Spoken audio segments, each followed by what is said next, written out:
Long லீவுக்கு அப்புறம் India போயிட்டு திருப்பி கத்தார் வந்தாச்சுங்க. எப்பயும் போல் நம்ம சமைக்க ஸ்டார்ட் பண்ணியாச்சுங்க தனியாக. இப்போ தனியாக நம்ம இங்கே இருக்கிறதால நம்ம சமைச்சு தான் ஆகணும். இன்றைக்கி என்னோடய ஹஸ்பண்டுக்கு லஞ்சுக்கு பாலக்கீரை புலாவ் தாங்க பண்ணியிருக்கேன். 1 பாட் ரைஸாக. ரொம்ப ஈஸியாக இந்த ரைஸை பண்ணிடலாங்க.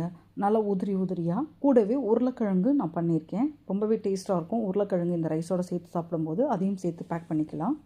கூடவே கொஞ்சமாக குக்குமர், பச்சை மிளகா, உப்பு எல்லாம் சேர்த்து தயிரோட ஒரு ரைத்தா ரெடி பண்ணியிருக்கேங்க. அதையும் ஒரு பாக்ஸில் பேக் பண்ணிக்கிறேங்க. கூடவே முட்டைப்பொடி மாசம் ரெடி பண்ணேங்க. இந்த முட்டைப்பொடி மாசில் வெங்காயம், பச்சை மிளகா எதுவும் சேர்த்துக்கலங்க. கொஞ்சமாக பெப்பரும் கருவேப்பிலை உப்பு மட்டும் சேர்த்து முட்டைப்பொடி மாஸ் ரெடி பண்ணியிருக்கேன்.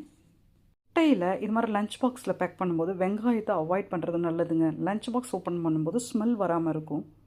இந்த வீடியோக்கும் கீழே நான் பாலக்கீரை புலாவ் எப்படி ஈஸியாக பண்ணேன்னு சொல்லிட்டு லிங்க்கு கொடுத்துருக்கேங்க. செக் பண்ணி பாருங்கள். யாருக்கெல்லாம் பாலக்கீரை புலாவ் பண்ண தெரியாதோ அவங்களாம் ட்ரை பண்ணி பாருங்கள்.